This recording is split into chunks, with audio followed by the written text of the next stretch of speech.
What's a story, amigos? This is Kino with some cool stories for today's story time. Today we'll hear the story of a chicken who needs a hat.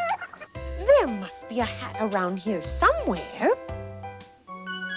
And Kino reads a story about a boy and his sled. Down the hill he slid his sled and hit a hunter as he sped. Then Kirk Douglas takes us on a nighttime adventure on a sled pulled by a dog team. And our last story is about a boy and a rabbit and a choice. Still, the rabbit did not move, nor did it take its eyes off the boy.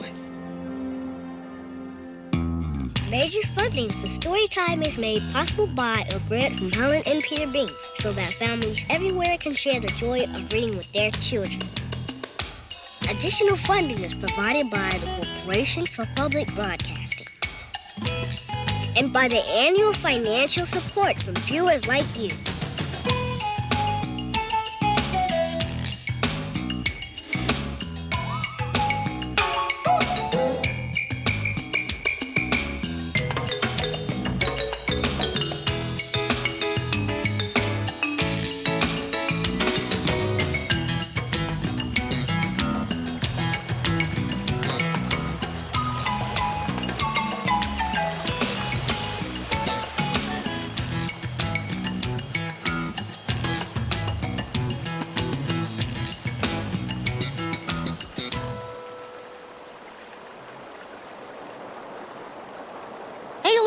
Watch this! Here I come! Okay, I'm watching, Kino. This is gonna be the fastest one yet! Look out below! Whoa! Whoa! I got you. Oh, that was a fast one. Yeah, sledding's the best. You don't have to do anything, like run fast or pedal hard. You just give a little shove and zoom. It is easy, isn't it? Oh, but of course, you still have to pull your sled all the way up to the top of the hill. Oh, yeah, that's true. But I don't mind. And even that time I crashed, I didn't get hurt because the snow was so soft. It was like a big, fluffy pillow, huh? Uh-huh. Oh, and look what I found up there. It's a nose for Mr. Fridge. Mr. Fridge, is that his name? Uh-huh. I just thought of it. Oh, it's perfect. Can we take him back to the story place with us? Oh, I don't think so, Kino. It won't be as cold when we go back down the mountain. I'm afraid he'll melt. Oh, well, can't we just try? Please, we can't just leave him here. He'll get lonely. Can a snowman feel lonely? Well, he could. I think maybe he could. But out here, think of all the snow he'll have for company.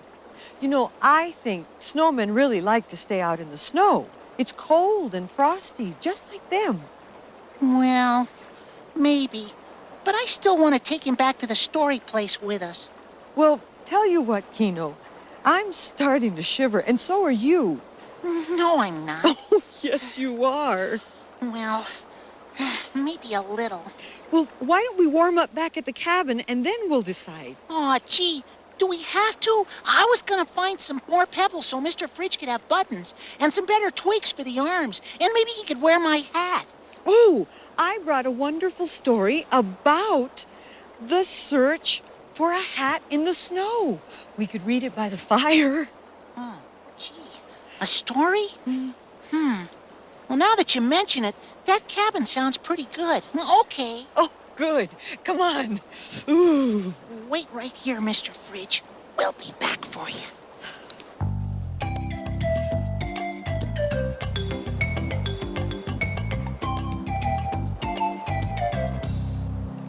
Here's the book I brought. It's called A Hat for Mirnerva Louise, and it's written by Janet Morgan Stoke. Oh, and after we finish reading, we'll get Mr. Fridge and take him back to the story place with us, right? We'll see. Shall I start? Sure, okay. Mirnerva Louise loved snowy mornings. Her friends didn't like them one bit. They stayed inside all day with their heads tucked under their wings. Not Mirnerva Louise. She couldn't wait to go out exploring. Everything was so beautiful. She wanted to stay out all day, but it was too cold. If I had some warm things like you, she said, I could stay out and play. A scarf might help, but not this one. It's way too big.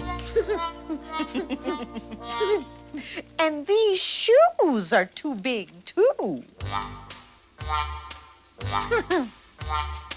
A hat. That's just what I need. Oh, but not this one. And not this one either.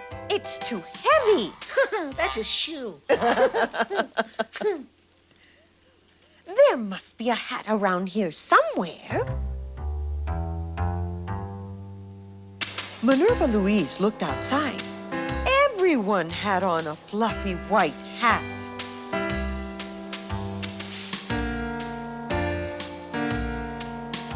Oh, your hat is wonderful. Where did you get it?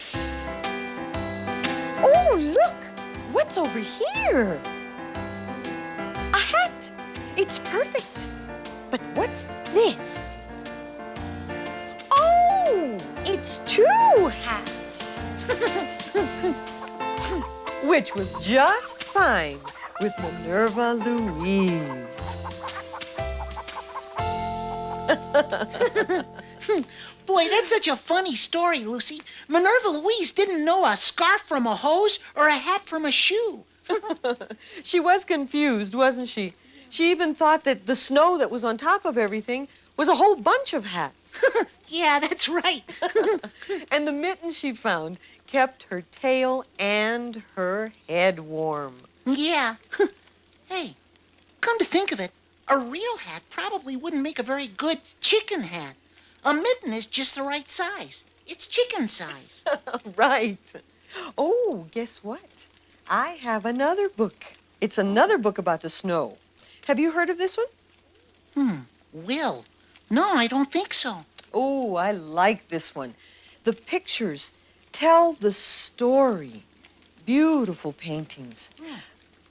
Now, the whole name is The Story of a Boy Named Will Who Went Sledding Down the Hill by Danieli Harms and illustrated by Vladimir Radunsky. Oh, would you like to read it? Oh, sure. Sure, okay. Okay. Willie went for a sled ride and slid swiftly down the hillside. Down the hill he slid his sled and hit a hunter as he sped.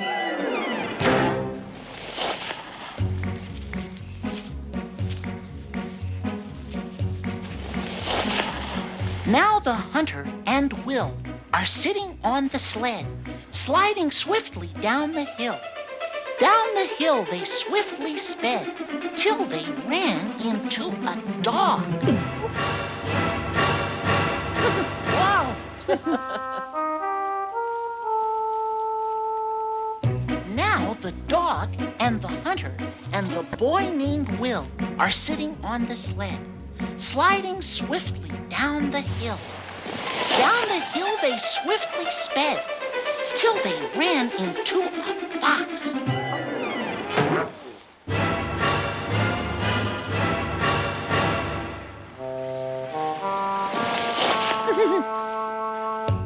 Now the fox and the dog and the hunter and the boy named Will are sitting on the sled, sliding swiftly down the hill. Down the hill they swiftly sped, till they ran into a hare.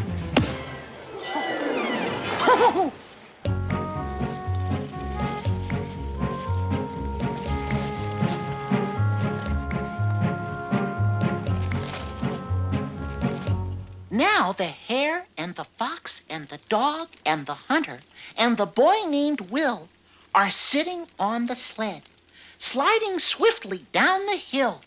Down the hill they swiftly sped, till they ran into a bear.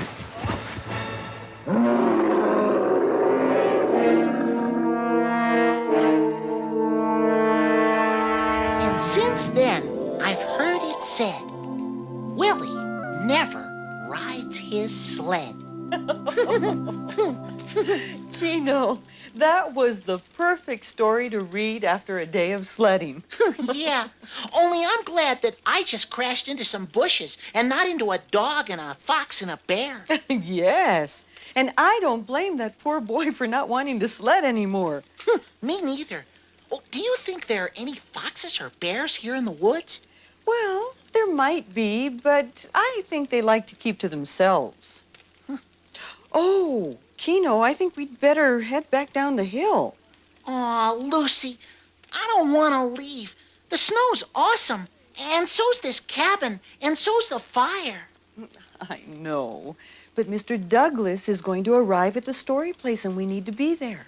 Gosh, he is? Mm-hmm. Okay, but we can take Mr. Fridge, can't we? I think he'll melt, Kino. Aw, please, Lucy. Well, I think he would be happiest if we left him out here in the cold and frosty snow where he belongs. Aw, please.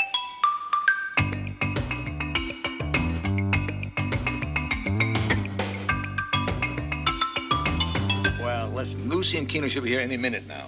Okay. See, they've been up in the snow. Have you ever been in the snow? No. No. You ever seen the snow? No. I've seen some on the mountains. You've seen it on the mountaintop, but you've never been inside the snow, have you? Huh?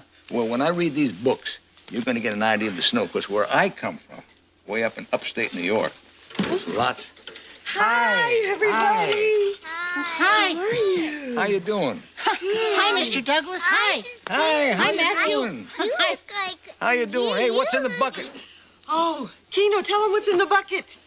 Well, it's a long story. Well, let's hear it. A long, wet story. Yeah, you see, we made this snowman on the mountain, and I named him Mr. Fridge. And he had eyes and a nose and a mouth and arms and everything. And I wanted to bring him here to show him to you, Mr. Douglas. But see, the problem is, it's much colder up in the mountains. And, That's right. And so, well, I'm afraid. So Mr. Fridge turned into Mr. Drippy. Yeah, exactly. He melted. I tried to save some of the snow, but now it's just a bucket of water. Oh, and he was such a terrific snowman. I wish you could have seen him. Just imagine, now, what he must have looked like. We can imagine what he looked like, a snowman, you know, with coals for eyes, a little bit of a carrot. What can we do with him? We can put a hat on him and it gets real. That's right, he looked like a real man. Yeah, you ever that's make a right. snowman? I'm gonna make him just like I Kino did. Just like Kino did. Yeah. Well, that's kind of cool. Well, what are we going to do with this fridge?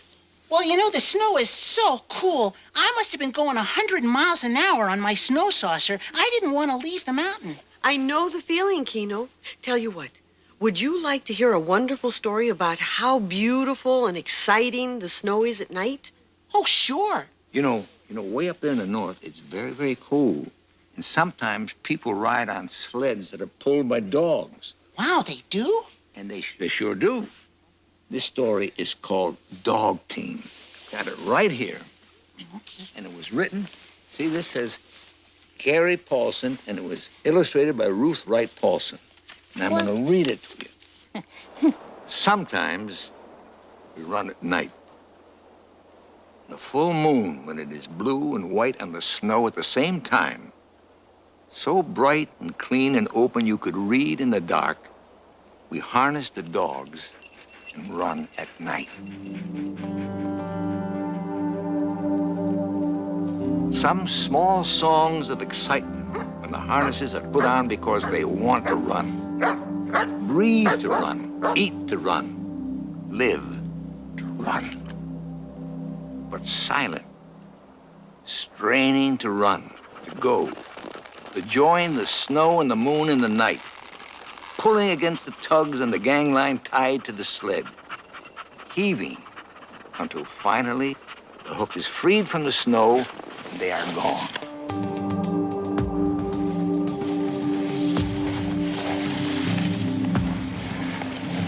The dance.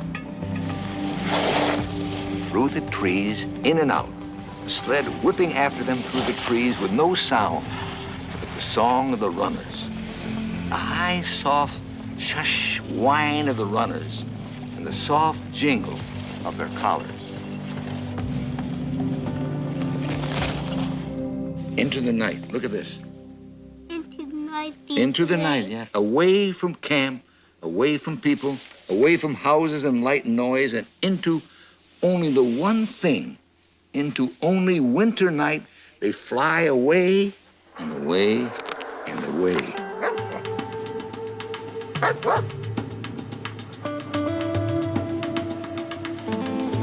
A lake, frozen and flat and white in the moonlight, we slip out of the woods onto the ice in time for one breath, two, and across. The ice gone, creaking and moaning beneath us and into the trees again, left, right. We are not alone. What is it? Wolves. Wolves. Wolves, yeah. They come alongside in the moonlight. Moon wolves, snow wolves, night wolves. They run with us, pace the dogs, pace our hearts and our lives, and then turn away into the blue dark. So we run. Part of the night, and dark and cold, and moonlight and steam from our breath. Into the soft beauty of the woods and the quiet. We run mile on mile until we see lights. See lights and find that we have circled in the night, circled in the snow and the winter in our lives and all the world, and have come home. There, gleaming yellow kitchen light, warm in the cold, deep cold. Cold so ice breath freezes on eyelids, freezes eyes shut. Cold so the light from the moon is frozen on the snow. Cold so all the dogs are coated with ice and the snaps on their collars and harnesses won't open. And their laughing, panting breath freezes on their cheeks and makes them all smiles. Dog smiles, dog laughs. There, home, and we stop. Close now, so close we can see people in the cabin. See the faces at the window. The dogs look back. Why are they still in harness? Why are they standing? The dance is over, is it not? Is not the dog dance and the dog moon and dog cold and dog night over? Did you? They sing little jets of steam from their mouths. Did you? Did you? Did you? Did you want it to last forever? Yeah. Yeah. Wow. Now, Kino, did it make you feel like you were in the snow? Could you feel the cold? Yeah, it made me feel exactly like I could feel the cold and the snow hitting me in the face. In my mind, I could hear the dogs barking and howling. Yeah. Ow! Ow! Ow! Woof! Woof! Woof! The next time we go to the mountains, you can all pull my sled. Okay, we'll do it. What's the other snow book? Well, you know how Dog Team made us all feel like we were in the snow? Well, this next book also helps us feel something very important. It's called Prize in the Snow, and it was written by Bill Easterling with illustrations by Mary Beth Owens. This happens to be my favorite book. Okay. Me too. Now, I want you to listen to this because I like this one very much. Yeah, this is a good one. There was that peculiar crunching sound as the boys' booted feet plunged into the whiteness of the snow.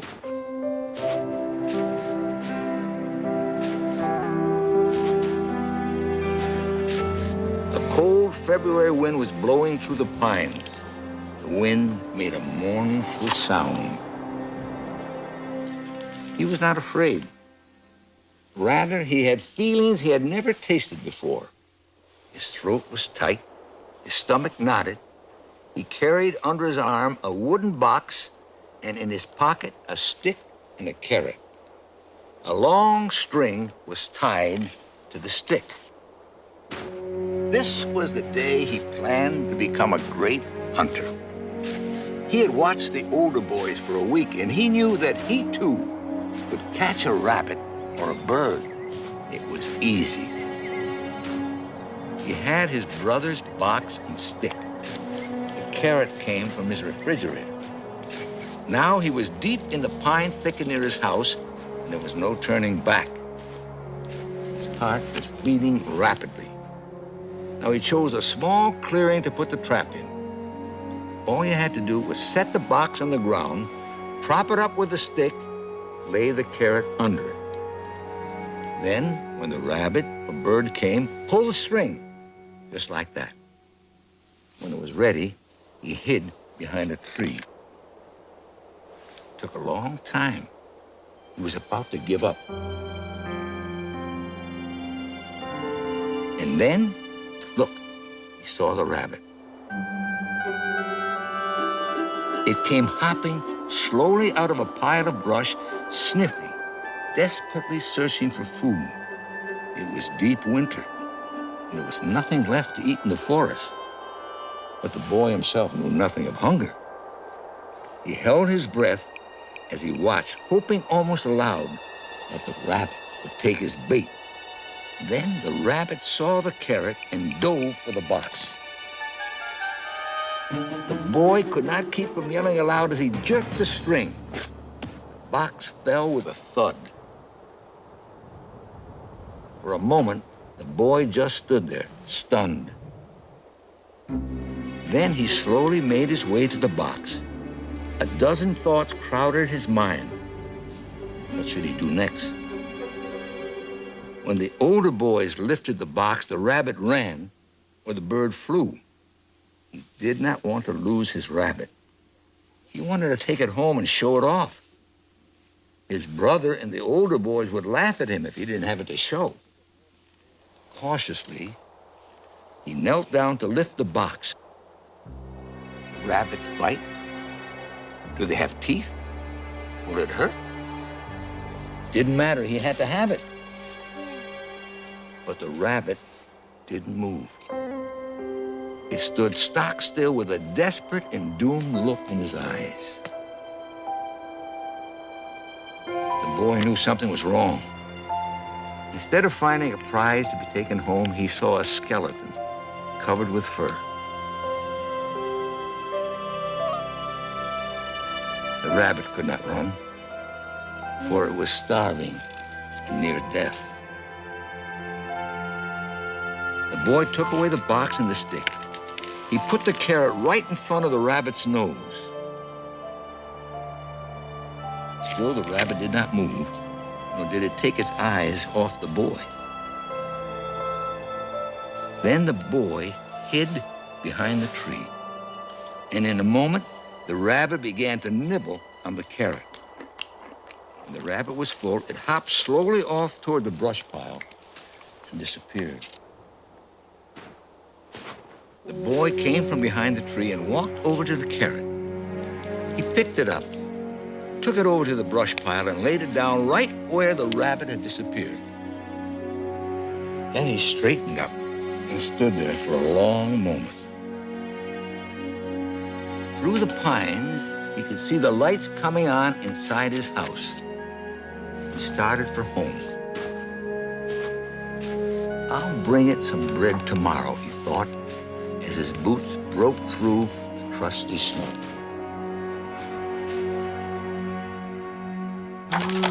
Now, you know why I like that book? Why? Because it deals with animals, and it tells you to be kind to animals. You know, I think the rabbit was happy being free, but happy not to be hungry, too. I'm really glad the boy decided to help him and let him be free. You know, I was just thinking, we should have left Mr. Fridge right where he was, up on the mountain. He'd probably still be nice and cold and happy right now. I think he's right. You know, maybe, listen, Matthew, maybe there's something else we could do with Mr. Fridge, huh? Well, he's Mr. Drippy now. He changed from a snowman to a waterman, and, Water. Oh, I got it. Mr. Fridge, I mean, Mr. Drippy, could help other things live. That's right. He can help other things. Just Come like here. the boy helped the rabbit, only Kino? Mr. Drippy could water the plant. That's right. That's Come a here. great idea. Come on with me. Come on. Here you go. That's what Why we're don't you gonna go do. with Mr. Douglas and Come help here. me? Over here. Yeah, Over you here. can water the plant, sure.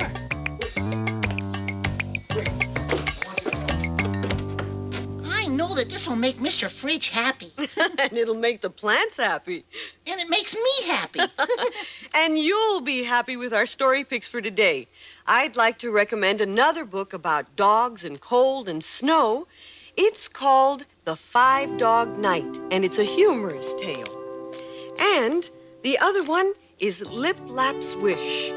It's a story about a bunny and his snowman, but most especially about his loving memories for his grandmother, whom he misses. That's right. All of it. That's it. Put it in there. That's it. Hi, everybody. Hi. Kino and Lucy are here. Yeah, don't forget, everybody. Keep a story in your heart. Bye, everybody. Bye-bye. Story in your heart. Thanks, Mr. Douglas. Bye-bye.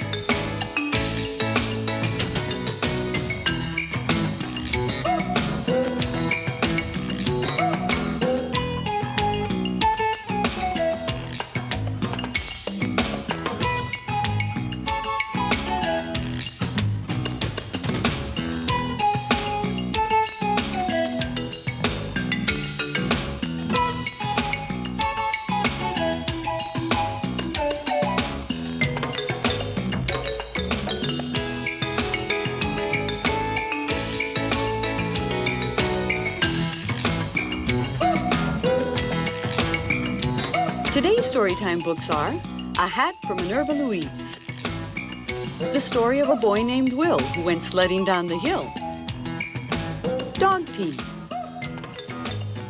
Prize in the Snow, The 5-Dog Night, and Lip Lap's Wish.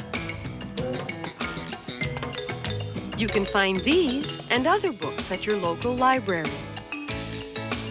Major funding for Storytime is made possible by a grant from Helen and Peter Bing, so that families everywhere can share the joy of reading with their children. Additional funding is provided by the Corporation for Public Broadcasting and by the annual financial support from viewers like you. Storytime is a production of KCET Los Angeles.